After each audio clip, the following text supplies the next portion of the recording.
English सब subject grammar topic reordering the words. इस video को बताने से पहले मैं आपको ये बता दूं कि इससे वर्ड में दिया गया है reordering the words. Reordering the words का मतलब ये होता है शब्दों को सही क्रम में रखना।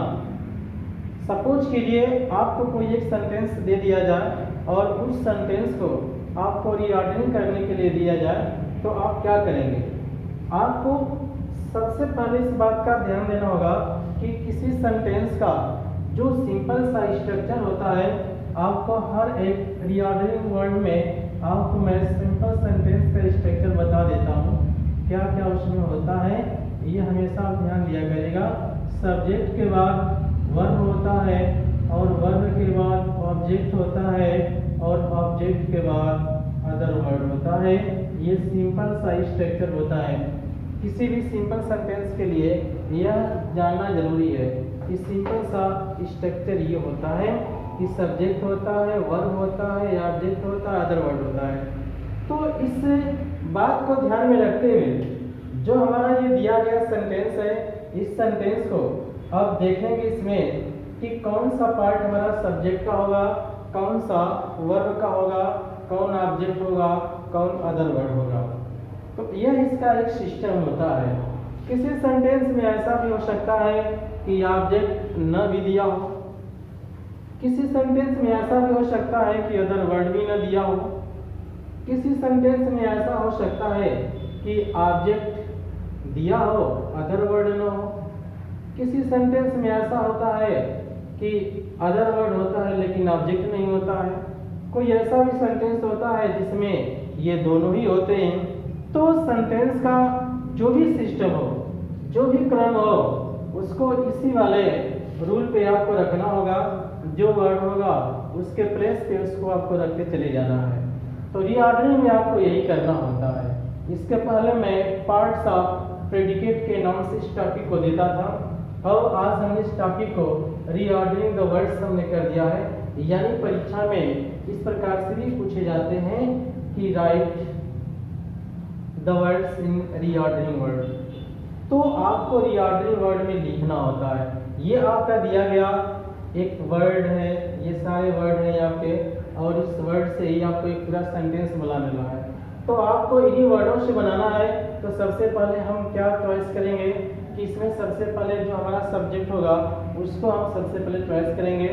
तो इसमें सब्जेक्ट का हो सकता है ये डिफिकल्ट है, ये सब्जेक्ट होगा नहीं क्योंकि ये एडजेक्टिव है, ये आर्टिकल है, ये वर्ब है और ये भी एक वर्ब है और नाउन एक नाउन के रूप में है और ये प्रीपोजिशन है। और यह जो बच रहा है इट, यह इट सब्जेक्ट का काम करता है, इसलिए यहाँ पे इट को लिखा जा सकता है सब्जेक्ट के प्लेस पे। तो यहाँ पे लिख लेंगे इट। उसके बाद क्या लिखेंगे? उसके बाद आता है हमारा वर्ब। तो वर्ब में आपको ये जानना होगा कि वर्ब में हेल्पिंग वर्ब भी होता है और मेन वर्ब भी होता है। तो इन सारी चीज़ों को आपको ध्यान रखना होगा। तो इट के बाद यहाँ पे वर्ब क्या है? यहाँ पे देख रहे हैं एक वर्ब ये भी है, एक वर्ब ये भी है।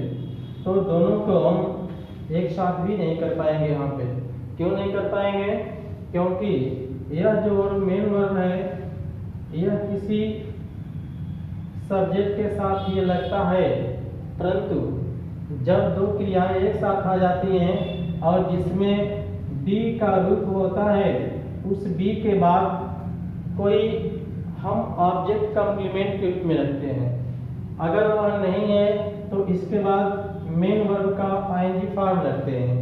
तो इसके बाद ना ही कोई कॉम्प्लीमेंट के रूप में है और ना ही कोई यहाँ पे आईएनजी फॉर्म के रूप में है, इसलिए हम इसको भी नहीं यहाँ पे रखेंगे। अब कॉम्प्लीमेंट के रूप में क्या होता है? कॉम्प्लीमेंट के रूप में एडजेक्टिव भी हो सकता है और नाउन भी हो सकता है। तो हमें कॉम्प्लीमेंट के रूप में इसको यहाँ पे चॉइस करना पड़ेगा क्योंकि आईएनजी फॉर्म का रूप नहीं है, तो हमें निश्चित रूप से इसके साथ कॉम्प्लीमेंट बनाना होगा। तो यहाँ क्या करेंगे? इट इज डिफिकल्ट, इस एडजेक्टिव को लिखेंगे। कठिन है या होता है, क्या कठिन होता है? डिफिकल्ट। टू यहाँ पे देख रहे हैं आप, लिखा गया है। और उसके बाद जब एक क्रिया यहाँ पे लिख दी गई है तो जो दूसरी क्रिया होती है उसको इन्फिनेटिव के रूप में लिखते हैं। तो इन्फिनेटिव के रूप में लिखने के लिए इस क्रिया से पहले हम टू लगाएंगे। तो क्या हो जाएगा, to write, it is difficult to write. अब क्या बच रहा है, आर्टिकल यहाँ पे ए है और ये नॉवेल बच रहा है। तो ए नॉवेल यहाँ पे लास्ट में लिख लेंगे, ए नॉवेल। तो हमारा सेंटेंस क्या हो गया, it is difficult to write a novel. एक नॉवेल को लिखना कठिन होता है। तो इस प्रकार से जो हमारा सेंटेंस होगा ऐसे आप कंप्लीट कर लेंगे। अब उसके बाद हम आते हैं दूसरा जो हमारा सेंटेंस है, जैसे केम है, आउट है, टॉम है, ऑफ है, सेडली है, द है, हाउस है। अब हमारा सब्जेक्ट यहाँ पे क्या हो सकता है, यहाँ ऑलरेडी नाउन के रूप में देख रहे हैं टॉम है, तो टॉम को सब्जेक्ट के रूप में कर लीजिए, टॉम। उसके बाद इसको कर लेंगे क्रिया है, क्योंकि केम जो क्रिया है इसको नोट कर लेंगे कर्ता के बाद, टॉम केम आउट, टॉम बाहर आया। कैसे आया, एडवर्ब यहाँ पे है, तो एडवर्ब को इस क्रिया के बाद हम लिख सकते हैं, वर्ब के बाद एडवर्ब को लिख लेंगे तो हो जाएगा sadly. Tom came out sadly. कैसे आया, कहाँ से आया, घर के बाहर से, यानी घर के बाहर वो आया, यानी कि out of the house. Tom came out sadly of the house. Tom घर के बाहर बड़े दुखी मन से वो आया। तो इस प्रकार देख रहे हैं, सब्जेक्ट हो गया, वर्ब हो गया, एडवर्ब होता है किसी के साथ में रख लेते हैं, और ये सारे जो वर्ड हैं आपके अदर वर्ड के रूप में हो जाएंगे। तो हम इस क्रम से इसको लिख लेंगे। उसके बाद तीसरा जो हमारा क्वेश्चन है, अप है, ही है, पिक्ड है, अगेन है, ब्रश है, हीज है। इसमें करता क्या होगा, यहाँ पे स्पष्ट रूप से प्रोनाउन के रूप में दिया गया ही वर्ड जो है इस सब्जेक्ट का काम करेगा। ही पिक्ड अप का वर्ब है, ही पिक्ड अप भी एक साथ ले लेंगे, क्योंकि पिक्ड अप का मतलब होता है उठाना। ही पर पिक्ड अप। उसके बाद अगेन को यहाँ पे फ्रीक्वेंसी के रूप में है, इसको नोट कर लेंगे। अगेन क्या उठाया, अपना ब्रश, अपना ब्रश है तो हीज ब्रश कर देंगे। He picked up again his brush, वह अपना ब्रश उठाया। इस प्रकार से सेंटेंस को आप कंप्लीट करते चले जाएंगे। उसके बाद चौथा जो क्वेश्चन है, feeling was Tom not well. तो यहाँ देख रहे हैं सेंटेंस को मैं यहाँ पे लिख दे रहा हूँ, ध्यान दीजिएगा। टॉम यहाँ कर्ता के रूप में है, तो टॉम यहाँ सब्जेक्ट के रूप में हो जाएगा। उसके बाद वर्ब लिखेंगे आप, वर्ब क्या है, टॉम के बाद आपका ये वर्ब बच रहा है ना, वाज, टॉम वाज। वाज की निगेटिव है, तो आप जानते हैं कि वाज के बाद ही यानी सहायक क्रिया जो होती है उसके बाद नाम लगाएंगे। अब यहाँ वर्ब का इंग्लिश फॉर्म देख रहे हैं आप, फीलिंग कर देंगे, फीलिंग। अब क्या बच रहा है, वेल, तो लास्ट में ये वेल को लिख लेंगे। Tom was not feeling well, Tom अच्छा महसूस नहीं कर रहा था। इस प्रकार से सेंटेंस को पूर्ण करेंगे। और ये पांचवा जो क्वेश्चन है, found on Polly of all kinds making of was. तो ऑन पोली सब्जेक्ट के रूप में देख रहे हैं इसको, ये सब्जेक्ट बना लेंगे। तो on Polly, on Polly was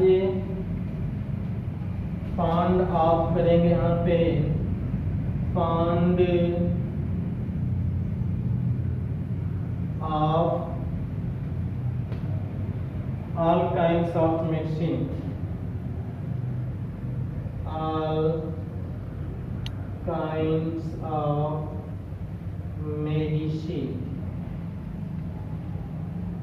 And Polly was fond of all kinds of medicine, यानी इस वर्ड को सही जितने दिए गए हैं इनको सिस्टमेटिक जो क्रम रखने का होगा यही कर्ता के रूप में लिखेंगे। उसके बाद ये क्रिया हो जाएगी फॉन्ड ऑफ, शौकीन थी, किस चीज की, ऑल काइंड्स ऑफ मेडिसिन, सभी प्रकार की दवाओं के शौकीन थी। तो यही आपकी जो फॉन्ड ऑफ है, इसके बाद ये पूरा जो आप देख रहे हैं अदर वर्ड के रूप में, ये पूरा आप सेंटेंस को यहाँ पे लिख लेंगे। इस प्रकार से सेंटेंस को आप कंप्लीट कर लेंगे।